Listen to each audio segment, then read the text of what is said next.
In today's episode, I talk about selling on Etsy versus selling on your own website.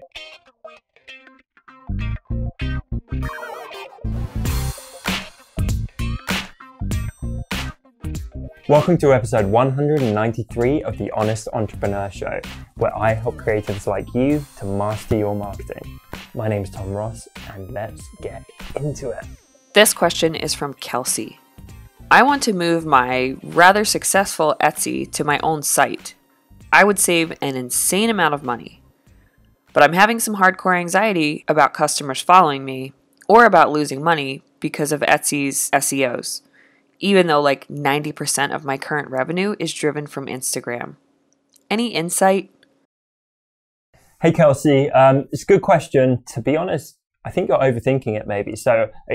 But at the sound of it, you're talking about shutting down your Etsy and migrating it over to your website. Why not have both? I would treat your website like your side hustle, realizing if your majority of sales currently, I think you said they're coming from Instagram, but presumably to Etsy.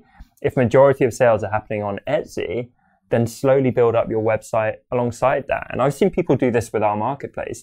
We provide the majority of their sales. Some of them set up their own website because they want their own property, which is fine. And initially we earn more money, but over time they build their own property up. And that essentially creates a more stable, diversified income. And it doesn't matter if Etsy is still taking a bit of your margin because it's probably sales you wouldn't have had otherwise, but you also got the higher margin stuff happening over on your website. I'm a huge fan of diversified income streams, so I think having both is smart. You get access to that wider audience on the Etsy platform and some of the discoverability and SEO that you alluded to happening there, but your own website is obviously yours. And I think you should be doing it 100%. I mean, I've known friends who overnight, they lose like a third or half or 2/3 of their sales on Etsy because some weird thing happened with the SEO, with the algorithm. I never advocate for having all your eggs in a third-party website basket. I think it's a terrible idea. So you're doing the right thing, but do both. And in terms of funneling people from your Instagram, I think you can just make it interesting, you know? It doesn't have to be confusing. You can say, hey guys, I'm launching my website. You can run some specials. You can promote it in some intriguing ways. You can drum up some interest and then slowly start to move people across. But you realize there's going to still be people, even when you have your website, who prefer to buy on Etsy and only buy on Etsy. You can have people who prefer to support you on your website, leave them where they prefer to be, but just try and have them on both.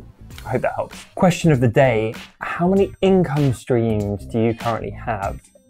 I think we're around 10 now at Design Cards, which I love. It used to be 1. Having 10 feels a whole lot safer, let me tell you.